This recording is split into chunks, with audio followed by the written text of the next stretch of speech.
Advocating for families and communicating assessment data requires us to understand the importance of assessment for infant and toddler development, understanding how to involve families in the assessment process, understanding the information families can provide for us, how to communicate results of assessments to families, and how to support families using cultural responsive practices. Now let's discuss the importance of assessment for infant and toddler development. During the infant and toddler development stage, there's a large amount of foundational development taking place. As you can see in the graph here, during the first year of life, which is the pink area, there is a dramatic increase in peak in development for sensory pathways, language development, and higher cognitive function. This makes the first few years of life extremely important. Assessment is important in assisting teachers and families in understanding each child's unique development, assessing the children's strengths and areas of need of support. Assessments guide practice, curriculum, support, and intervention. Without assessments, children would not receive the support needed for optimal development. High-quality infant-toddler learning environments require reflective, individualized planning and appropriate learning experience via a systematic observation of children's strengths and needs. How to involve families in the assessment process? That's a great question. There are many ways to involve parents in the assessment process, but they all start with communication. You can do so by discussing development and informal assessments during drop-off and pickup. That's a great time to catch families quickly and make that connection. Have families fill out assessments based on their experience and observations with their children. Parents are a great resource for information and insight. Include families on children's progress and selecting assessments.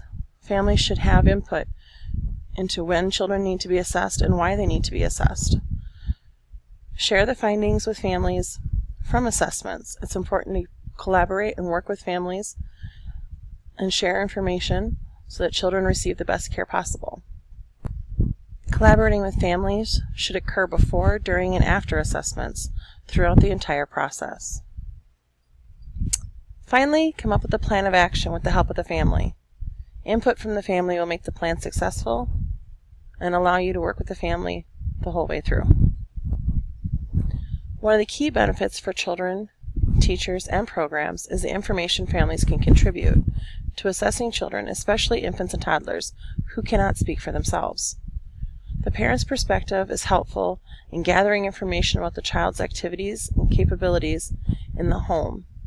Parents see their children in the child's ultimate comfort zone, and thus have an advantage to observing developmental indicators that may not emerge in the less familiar classroom setting. Another consideration on the information families can provide is with second language learners. When considering language and dual language development, parents have a significant insight into their child's abilities and development. Having this information provides teachers with the tools needed to support children's development and learning and long-term success. Communicating results of assessment to families. This is a critical part of including families in assessment. Early childhood staff can use assessment information to help families understand their child's progress and learn new ideas for supporting their children's learning and development at home and in the community. Educators can do this in 3 specific ways. Access to information through multiple sources, including home visits, parent-teacher meetings, and other forms of communication, including telephone calls, text messages, and secure online platforms. Second way is making information understandable and meaningful. This means that the information is shared and explained to families in terms they can relate to. The information is shared, and it's important to the family and to understand the child's development and needs. Lastly, using information to take action means to use the information to support the child and to create an action plan for intervention, services, or a transition to the next program. The information can be used to co-design activities or to inform practice. Supporting cultural responsive practices. Parent involvement in assessment is critical in creating an authentic assessment process and in supporting children's development.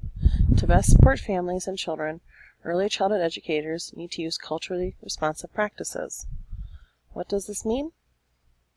Parents' input is incorporated into aspects of instruction, assessment, and environment. Teachers collaborate with and celebrate each family. Teachers take into account the family's style of communication. In an article by Grew, White, and Delaney, the importance of teacher application of cultural responsive practice was discussed. It's not enough for teachers to have the knowledge of culturally appropriate practice. They have to be able to authentically implement the practice. Teachers are key to creating the relationship and welcoming environment that supports this practice.